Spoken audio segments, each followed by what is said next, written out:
Bon vendredi les pirates, j'espère que vous allez bien, moi ça va bien. Je suis ravi de vous avoir aujourd'hui, j'ai la patate et j'ai la grinta. Pourquoi? Parce que je sors d'un coaching juste avant d'avoir enregistré cette vidéo.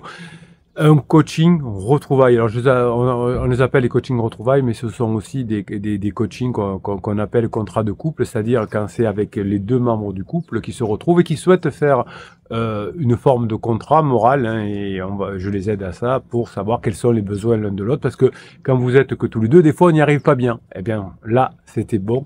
Donc je remercie à ces pirates. Alors, je ne vais pas dire leur prénom, mais allez, on va les aider. Strasbourg, voilà, je dis juste une ville. Voilà. Merci en tout cas, ça a été très agréable pour moi. Donc ça me donne la grinta quand vous revenez ensemble. Pensez, j'allais dire leur prénom. J'attends votre photo tête contre tête avec le sourire des enfants. Voilà. Bon, et voilà, ça me donne de la grinta. Alors pourquoi ils sont revenus ensemble? Parce qu'ils ont trouvé des sujets de conversation. Ah, on a parlé d'ailleurs dans le coaching. On a mis un exercice à faire ensemble toutes les semaines où chacun doit préparer un soir de la semaine des sujets de conversation qu'il aura travaillé sur YouTube, sur Google News où il veut, et qui va proposer des sujets de conversation à son conjoint. Donc 2 fois dans la semaine, une fois chacun, on va le faire. Et pour trouver ces sujets de conversation, évidemment, il y a une formation qui est sortie mercredi. Vous êtes jeté dessus parce que ça faisait longtemps que vous l'attendiez. Je ne sais pas, mon capitaine, comment trouver des sujets de conversation avec mon conjoint. Eh bien, vous avez la formation qui le fait, comme nos amis strasbourgeois évidemment, qui trouvent des sujets. Alors, nos souvenirs évidemment communs, c'est souvent des sujets de conversation, soit en fin de vie quand on est très âgé, ou alors quand on est en phase de sécurisation parce qu'on ne sait pas trop quoi dire. Mais attention, vos souvenirs qui ont été des trésors peut-être pour vous, sont devenus des prisons, notamment pour votre conjoint. Donc le poids des souvenirs, qu'ils soient heureux ou douloureux, peuvent être dangereux, d'où l'intérêt de trouver des sujets novateurs. Le poids des souvenirs heureux, hein, qui mettent une pression implicite sur le présent pour égaler ou dépasser le passé finalement, et vos souvenirs douloureux qui vont revenir comme des fantômes, ancrant rancune ou regret. Vous avez plutôt des souvenirs heureux de votre couple, hein, si vous voulez le sauver, si vous voulez passer votre crise de couple, et votre conjoint va se souvenir plutôt des souvenirs douloureux s'il ne veut plus être avec vous parce qu'il est attiré par quelque chose d'extérieur. Donc les souvenirs, c'est comme des miroirs brisés, ils reflètent, mais ils forment aussi la réalité. Vous croyez que la phase de sécurisation était vraiment très belle, et votre conjoint dit c'était vraiment très pourri. Donc je vous rappelle que pour quitter un couple, il faut avoir à la fois une attirance vers un pansement, vers quelque chose d'extérieur, et à la fois une répulsion, hein, de ce que l'on a à l'intérieur. C'est comme quand vous voulez créer votre entreprise, il faut une attirance pour créer votre entreprise quand vous êtes salarié, et aussi il faut que ça se passe mal dans votre entreprise actuelle. Si ça se passe très bien dans votre entreprise actuelle, vous n'aurez pas assez d'énergie pour créer votre boîte. Et bien là c'est pareil pour votre conjoint. Si vous faites ce qu'il faut, s'il n'y a pas de trop de propulsion de votre côté, eh bien il n'y a pas de raison que vous puissiez, que votre conjoint parte, il n'aurait pas assez d'énergie. Alors souvent vous avez commis trop d'énergie. Alors la semaine dernière, j'avais quelqu'un en coaching qui me dit Bruno, je comprends pas, j'ai pas fait de propulsion. Ça peut arriver, mais pas dans le coaching. On s'aperçoit évidemment qu'il y avait eu énormément de propulsion, des interdits qui ont fait que la situation était lourde. Vos conjoints vous disent souvent, ou me disent quand j'ai vos conjoints en coaching, parce que j'ai quand même 20% de mes clients qui sont des personnes qui sont en crise existentielle, hein, qui sont tombées sur cette chaîne et qui viennent se faire aider et conseiller pour pas trop souffrir, qui me disent effectivement mon conjoint est lourd, il me demande comment ça va, où tu en es. J'en sais rien, moi je veux que de la légèreté. Non, bon, c'est des façons, vous avez plein de témoignages de personnes en crise sur cette chaîne YouTube, vous voyez comment ça fonctionne. Donc on a l'illusion des souvenirs parfaits. Donc si vous voulez reparler des souvenirs parfaits à votre conjoint, il y a des chances que ça ne fonctionne pas. Par exemple, une femme peut découvrir, en consultant ses anciennes photos, par exemple sur Instagram, que ses vacances idéales avec son mari finalement étaient en réalité pleines de tensions, et que les clichés les avaient embellis. Donc le conjoint qui regarde les photos Instagram dit « Oh, regarde comme c'était merveilleux !» Et elle se rappelle quand ils avaient visité cette église orthodoxe en Grèce, qui s'était engueulé devant la porte, et le conjoint se souvenait que à l'intérieur c'était génial. Donc la redécouverte souvent d'émotions passées va raviver des frustrations enfouies, et vont être, comment dirais-je, plugué au moment de l'émotion actuelle. Ça fonctionne toujours comme ça. Je suis de bonne humeur et on parle d'un événement passé, je me rappellerai du bon moment passé avec cette personne. Je suis de mauvaise humeur, eh bien je me rappelais de mauvais moments passés. C'est comme ça, on a une émotion aujourd'hui et elle va être pluguée avec le souvenir. Donc si votre conjoint est en down, n'allez pas parler du passé. Trouvez-moi des sujets d'anecdotes légers aujourd'hui, hein, c'est le but de la formation, et vous allez y arriver. Donc la redécouverte de souvenirs du passé, c'est toujours très dangereux. Les souvenirs, c'est comme des filtres sur votre smartphone, ils accentuent certaines couleurs et ils en effacent d'autres, attention. Donc pourquoi ressasser le passé, pourquoi s'y accrocher? Eh bien, la nostalgie idéale déforme les attentes, hein, vous allez forcément ne pas être d'accord avec votre conjoint quand vous allez parler du passé. Les couples qui se remémorent trop souvent leurs meilleures années ressentent finalement une plus grande insatisfaction. Pourquoi? Imaginez que on se dise, oui, il y a 10 ans, on est allé en Grèce et c'était super. Et on va comparer avec aujourd'hui, où c'est un peu pourri, parce que vous avez eu les 10 ans de sécurisation. Et imaginez qu'effectivement, ce ne soit pas bien passé en Grèce, on se souvient, ah, tu vois, ça ne marchait déjà pas entre nous. Donc, vous voyez que le fait de parler du passé, ça ne fonctionne pas. Sachez que votre cerveau et celui de votre conjoint privilégient quoi? Il privilégie les émotions fortes, qu'elles soient positives ou négatives. Donc elles vont se les créer. Par exemple, un souvenir de dispute où ça a été chaud, eh bien ça va renforcer l'image déformée de votre conjoint et vous vous rappellerez plus facilement de cette grosse dispute où les assiettes ont volé en éclats que le bon moment où vous avez discuté tranquillement d'un sujet plaisant. Donc souvent les émotions négatives sont plus fortes que les positives. Donc si vous allez encore une fois dans le passé, si vous n'inventez pas des sujets de conversation intéressants nouveaux, eh bien vous allez arriver plus rapidement, évidemment, vers cette image déformée. Donc reproduire des gestes du passé, revisiter un lieu du premier niveau, etc., c'est superficiel, c'est artificiel, ne le faites pas. Alors vous allez être en colère parce que vous dites « Mon conjoint est allé manger avec son pansement dans un restaurant préféré », c'est normal. « Mon conjoint est allé dans cette petite ville où on adorait aller », c'est normal. Pourquoi, capitaine, c'est normal? C'est une trahison, capitaine. Non, c'est pas une trahison, capitaine. C'est qu'il vous compare. Votre conjoint vous compare en permanence avec pansement. Alors au début, pansement, il est tout beau, il est tout chou. On voit pas encore ses défauts. Et vous, il y a encore ce côté un peu lourd. Vous êtes un bébé pirate. Vous n'avez pas tout compris. Vous commettez encore des interdits. Donc pansement, il a un peu d'avance. Mais pansement, il va prendre une banane. Pourquoi? Parce que vous êtes attaché à votre conjoint est attaché à vous. Et dès que vous allez lever le brouillard, dès que vous allez mettre les premières applications, les premières formations d'application, ça va s'inverser. Ça va s'inverser. Alors si vous faites rien, si vous regardez juste 2-3 vidéos comme ça va pas suffire. Mais si vous mettez bien en application dans un bain là, pourquoi je mets ça? C'est parce que je fais ça, c'est parce que les formations souvent vous les écoutez dans le casque, parce que vous les écoutez un peu comme une langue étrangère jusqu'à ce que ça devienne normal. Et les fichiers neurohypnose des formations, vous les écoutez là-dedans aussi. Eh bien oui, si vous le faites ce truc-là et que vous le mettez en place, bien sûr que l'attachement il va ressortir du brouillard.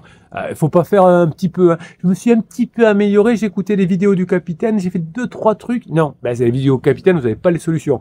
Les vidéos du capitaine, c'est pour avoir la grinta, c'est pour mettre en application, c'est pour vous convaincre qu'il faut vous mettre tout ça en application et vous faire aider par les autres pirates. En descriptif de cette vidéo, sur le Afficher Plus, vous avez le catalogue des 250 formations, le groupe Facebook des pirates qui vous tire les oreilles quand vous faites pas ce qu'il faut, hein, parce que c'est bien d'avoir les formations et les mettre en place, mais c'est bien aussi d'avoir des pirates plus avancés qui vous aident. Alors le capitaine, il vous répond aussi hein, sur la Facebook, mais les pirates également, ok? Donc, se rappeler de comment c'était avant ou de comment on aurait pu faire autrement, tout ça va amplifier les ressentiments, donc tout l'intérêt d'aller chercher des nouveaux sujets de conversation. Les regrets sont comme des courants marins invisibles, ils vous tirent en arrière sans que vous en rendiez compte. Donc vous voyez, si vous allez dans la mer et que vous faites aspirer comme ceci, c'est pareil, c'est la même chose. C'est comme si vous reparliez du passé. On est aspiré et quand le courant nous rejette, on est moins bien qu'avant. Donc le début de la relation entre votre conjoint et pansement, eh bien, il est marqué par une intensité chimique, hein, le phényléthylamine et la dopamine, hein, c'est les deux choses. Et plus tard, hein, c'est l'attachement avec l'ocytocine qui va reprendre le dessus, à condition évidemment que vous montriez à votre conjoint que vous avez changé. Tous les couples, même les couples de stars, vivent ça. Au début, il y a une passion, et puis évidemment, ça finit par s'estomper, comme pour tout le monde. Donc, trop d'ancrage dans le passé va freiner les efforts pour construire votre futur. Beaucoup de nouveaux sujets de divertissement vont construire votre futur. L'album souvenir que vous avez pu créer, un album souvenir émotionnel, hein, j'entends pas par photo, vous empêche d'explorer des nouvelles dimensions de votre relation. Chaque fois que vous revenez en arrière, eh bien, vous pouvez pas avancer vers la phase 4. Hein, vous restez bloqué dans la phase 3, la phase d'exploration. Donc finalement, si vous écriviez chacun votre vision d'une scène du passé, eh bien vous n'auriez pas du tout la même vision. Donc arrêtez d'aller chercher dans le passé, parce que vous allez forcément ne pas être d'accord. En revanche, racontez une histoire qui vous est arrivée aujourd'hui, racontez une anecdote que le capitaine vous a dit. Alors, dites pas c'est le capitaine qui a dit, hein, voilà, vous racontez une anecdote, vous regardez une vidéo courte du capitaine où il y a des sujets de conversation, des anecdotes de conversation, et tout ça vous permet effectivement d'avoir ces sujets-là. Hein, donc, ça vous aidera à mettre en place la formation. Donc, réinterpréter le passé va réinventer un présent, mais un présent négatif. Donc, vous allez au contraire, vous choisir des sujets nouveaux, choisir des choses que vous n'avez jamais encore pensé à dire à votre conjoint, et surtout, pas aller dans ce passé. Hein, j'insiste, ne plus aller dans le passé, même un passé récent. Alors, moins 24 plus 24, c'est une formation qui s'appelle H-24, moins 24 plus 24, qui vous explique quels sont les sujets à aborder temporellement. Hein. Ben, n'allez pas chercher loin dans le passé. Ce qui s'est passé aujourd'hui, ce qui va se passer demain, ça peut suffire hein, pour créer un bon lien.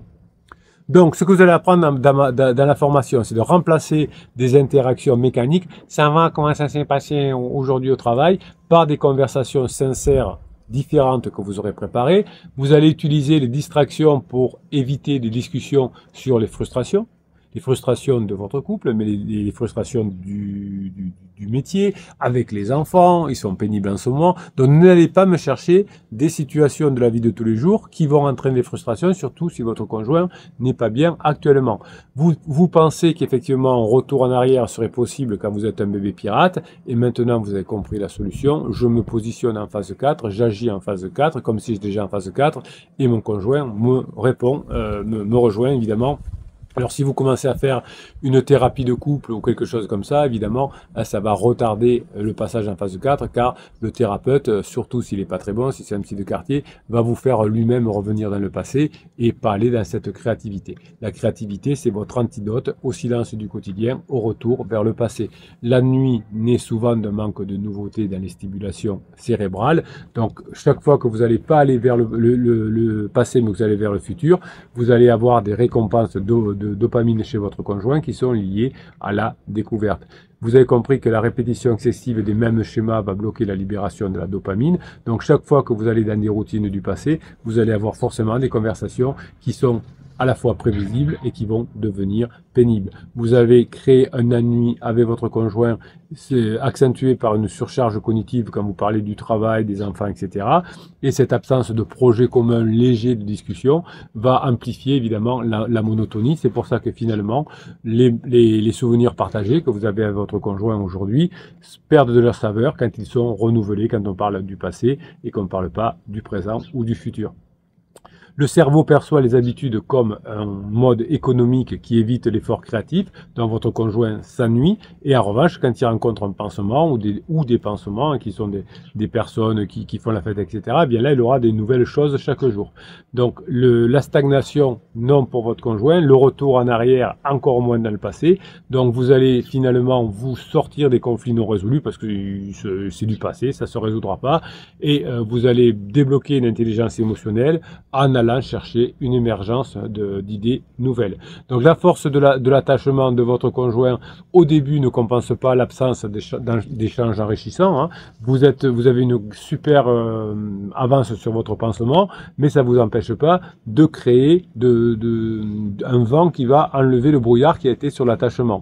La curiosité, c'est le pilier de votre relation en phase 4, et finalement, quand vous étiez en passion initiale, en ligne de miel avec votre conjoint, vous aviez des découvertes mutuelles constantes. Ce qui arrive entre votre pansement qui veut de nouveautés, et, votre conjoint, pardon, avec son pansement qui cherche de nouveautés. Donc l'amour, c'est pas un état stable, c'est un moment en processus, c'est un processus en mouvement. Hein, c'est chaque moment change quand on est en couple. Donc les petits gestes ne suffisent plus, hein, juste mettre en place 2-3 trucs qu'on a entendus dans une formation qu'on a lu sur internet, ça suffit plus. Quand la connexion intellectuelle est délaissée, comme ça a été votre cas pendant des mois, eh bien il va falloir sortir de cet ennui qui est confondu avec une perte d'intérêt. Votre conjoint s'ennuie parce que vous n'avez pas de sujet à lui donner et votre conjoint confond cet ennui avec la perte d'intérêt, voire avec le fait que je ne t'aime plus, hein, je ne t'aime plus. Donc finalement, votre conjoint en crise va chercher des stimuli externes faute de nouveautés internes, puisque lui, dans son cerveau, n'a pas la possibilité d'avoir cette créativité pour l'instant, donc il va chercher des stimuli externes, et il va aller chercher des stimuli externes nouveaux, c'est ce qu'il cherche, avec des personnes nouvelles, puisque vous êtes toujours la même personne, voire qu'il a ramené dans le passé. Donc quand vous allez apprendre à mettre en place cette formation, vous allez comprendre effectivement qu'une trop grande stabilité peut paradoxalement mener à une sensation de vide et que l'ennui relationnel que vous avez créé avec votre conjoint pendant toute la phase 2 est attribué finalement à un manque d'effort. Votre conjoint vous dit t'es feignant, tu me trouves plus d'idées, etc. Alors vous dites oui mais capitaine c'est toujours moi qui donne les idées. Ben oui, évidemment, c'est toujours le chef, c'est toujours le boss qui propose des idées. Et si vous voulez être un rock, si vous voulez récupérer votre conjoint, il va falloir que vous considérez comme un rock et comme quelqu'un de fort qui propose. Ok?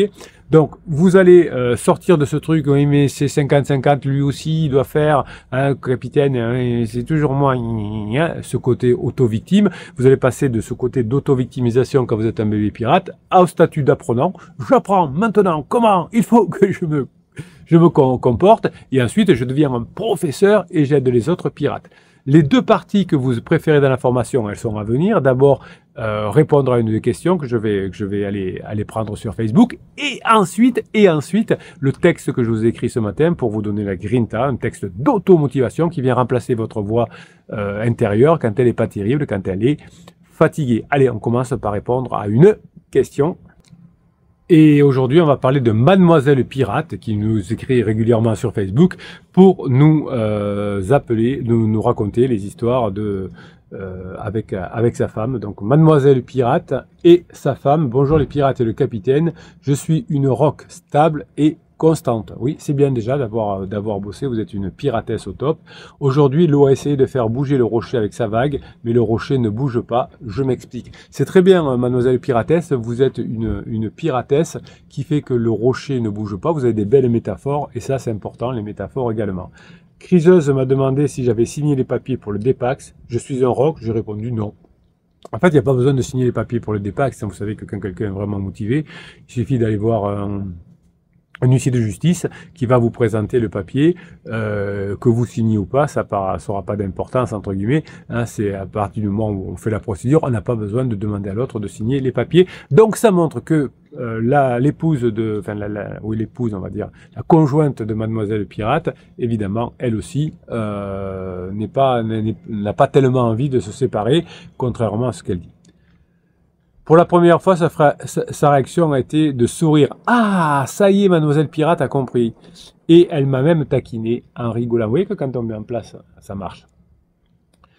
L'eau est peut-être contente que le rocher ne bouge pas, qu'il y ait une stabilité dans cette tempête. J'ai l'impression d'avoir réussi un test. Et oui, elle a raison, Mademoiselle Pirate. C'est-à-dire que on montre qu'on est solide, qu'on est un rock, qu'on est stable, mais aussi hein, qu'on a de l'aventure, qu'on a des idées, qu'on a des sujets de conversation, comme on le dit dans la formation de cette semaine.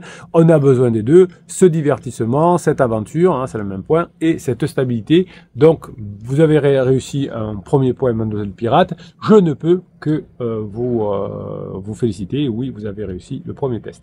Évidemment, après, il y a eu des déclaratifs du type « mais ça changerait quoi de signer ?» que j'ai balayé avec un conseil que m'a donné le capitaine dans ce genre de cas. Alors, qu'est-ce qu'il a donné comme capitaine, comme conseil capitaine? Ce n'est pas le moment d'en parler, mais on peut se voir, se faire un resto pour en discuter. Oui, j'aurais rajouté avec plaisir. Hein, voilà. Mais c'est très bien.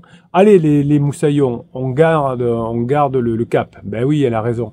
Donc, voilà, ça c'est une posture de rock stable, constant. C'est un modèle de résilience, hein, Mademoiselle Pirate. Elle est forte. le sourire, la légèreté dans les échanges, tout ça c'est positif. Là, ça va montrer, Mademoiselle Pirate, que votre conjointe commence à ressentir un apaisement face à votre légèreté et face à votre stabilité. Évidemment, vous avez compris, vous êtes en train d'offrir à votre conjointe un espace où elle peut s'appuyer sans craindre, sans brusque changement. Évidemment, ce moment n'a pas été anodin, hein, vous l'avez préparé parce que vous avez fait d'autres choses très positives ensemble auparavant. Là, c'est une réussite que vous avez là et qui est extraordinaire, on va dire. Hein. C'est-à-dire que vous avez montré qu'à la fois vous êtes stable et que vous avez pu passer un bon moment grâce à la, comment on appelle ça, grâce à la stabilité, grâce à la taquinerie de votre conjoint. Donc vous restez ancré, Mademoiselle Pirate, et c'est très bien. Vous démontrez que malgré les vents contraires, évidemment, vous êtes un point d'équilibre, un point fiable, et vous êtes dans une constante rassurante, tout ça pour votre conjoint. Évidemment, votre conjoint commence à percevoir votre sécurité comme un havre de paix dans sa confusion intérieure. Hein. Si vous regardez les vidéos où il y a des pirates en crise qui s'expriment, ils ont besoin de savoir où ils vont, ils ont besoin de savoir que vous êtes stable. Donc vous avez bien fait également d'appliquer la méthode du capitaine, hein, en différant potentiellement cette discussion qui avait peut-être été initiée par un pansement. C'est un type de réponse, c'est calme, c'est centré, ça me plaît ça. Finalement, vous avez recentré l'attention de votre conjoint sur un territoire neutre, avec la possibilité d'en discuter plus tard évidemment. C'est pas, non, je vais pas en parler évidemment, et vous avez proposé un moment convivial. Le restaurant, c'est parfait, hein, pour introduire progressivement ces moments de partage, ces sujets sensibles. Donc continuez, Mademoiselle Pirate, à maintenir votre posture stable. Vous êtes quelqu'un de fort, vous incarnez cette force tranquille, et chaque sourire au moment de la légèreté partagée va renforcer votre confiance mutuelle. Évidemment, tous les moments positifs que vous allez partager avec votre conjoint, bien tout ça c'est super, hein, c'est les sujets de conversation que vous trouvez, c'est parfait. Vous êtes à la fois un rock, mais vous êtes à la fois très agréable pour votre conjoint, évidemment. Si vous avez besoin de mettre en place de nouveaux sujets de conversation, hein, quand vous aurez fait la formation, notamment celle de cette semaine, vous pourrez vous appuyer sur la team des pirates. Allez, rappelez-vous, mes pirates adorés, vous êtes des pirates qui traversent des crises similaires. Hein, depuis 1999, je fais ce métier et toutes les histoires se ressemblent beaucoup. Comme Mademoiselle Pirate, vous êtes en train de retrouver une connexion plus profonde. Eh bien, votre situation, qui est finalement beaucoup plus commune que ce que vous le croyez au départ, évidemment, hein, fait que, en appliquant ce que vous apprenez dans les différentes formations, ce que vous apprenez en coaching, évidemment, vous amène vers la phase 4, la phase de grande intimité. La crise de couple, évidemment, ce n'est pas la fin du couple, c'est au contraire des retrouvailles. Marie dit à Mademoiselle Pirate bravo, Coco Piratesse dit bravo aussi, Anna Le Kiff dit elle va revenir à la charge, prépare à changer de conversation. On en parle ailleurs, mais pas à la maison, c'est très bien. Ced dit, pour la dissolution du pacte, elle n'a pas besoin de toi, de ton accord, elle n'a pas l'air bien renseignée, c'est exactement ce que disait le capitaine, et Ced a raison. Le moment que vous préférez, c'est le message d'automotivation que je vais vous donner, qui va remplacer votre petite voix intérieure quand elle n'est pas terrible, elle dit, qui n'est pas trop envie, je sais pas. Eh bien, le capitaine, il vous a écrit un texte ce matin, je vais vous le lire, on va le commenter ensemble, on va voir cette grinta, et oui, vous allez vous rapprocher de votre conjoint, oui, vous allez y arriver, oui, vous allez mettre tout ça en application. La tempête se lève, le capitaine, heureusement que j'ai pas les cheveux trop longs, sinon j'aurais les cheveux au vent. Chaque jour, davantage, je travaille pour trouver des sujets intéressants et pour être intéressant dans la vie. Je pourrais presque entendre les rires moqueurs de la jeunesse d'aujourd'hui à la lecture d'une telle affirmation. Intéressant, à ce siècle de distraction instantanée de monde virtuel qui se soucie encore de l'être, eh bien, moi. Cette quête de l'intéressant, de la singularité est plus que jamais d'actualité. J'ai passé ma vie à observer l'âme humaine, à déceler les nuances les plus subtiles de comportement, et j'ai compris que l'homme, dans sa quête de sens, aspire toujours à se distinguer, à marquer les esprits. Ce n'est pas une vanité déplacée, mais aujourd'hui j'ai compris que le besoin profond de laisser une trace, de contribuer à quelque chose de plus grand que soi, est bien présent. L'intérêt réside dans la maîtrise des arts, des sciences et de la littérature. J'ai compris aujourd'hui que je me forge une culture solide, je nourris mon esprit de belles idées. Les champs d'exploration sont infinis pour moi, l'intelligence artificielle, la biologie synthétique, l'exploration spatiale. Les connaissances se multiplient à une vitesse vertigineuse. Aujourd'hui, j'ai compris qu'il n'est plus que jamais nécessaire de se cultiver, de se tenir informé pour ne pas être dépassé. L'intérêt ne se résume pas à l'accumulation des connaissances, mais à apprendre et se former. J'ai compris que la capacité à transmettre mes informations, à les partager, était aussi importante. Avoir une opinion éclairée sur un sujet, c'est bien. Savoir la défendre avec éloquence, c'est mieux. C'est ainsi que je crée du lien avec mon conjoint et que je suscite l'intérêt de celui-ci ou de celle-ci. Et puis, il y a l'art de vivre. J'aime apprécier les petites choses, j'aime cultiver les passions, j'aime développer mon sens de l'humour. Tout cela contribue à faire de moi un individu intéressant. L'intérêt ne se limite pas au domaine intellectuel, l'intérêt se manifeste aussi dans ma manière d'être, dans mes relations avec les autres. En somme, la quête de l'intéressant est une aventure permanente pour moi, elle me pousse à me dépasser, à agrandir ma zone de confort. Ce côté intéressant de moi m'invite à explorer de nouveaux horizons, à rencontrer de nouvelles personnes, à présenter de nouveaux amis à mon conjoint. Et c'est en m'ouvrant au monde que je deviens moi-même et que je deviens plus intéressant.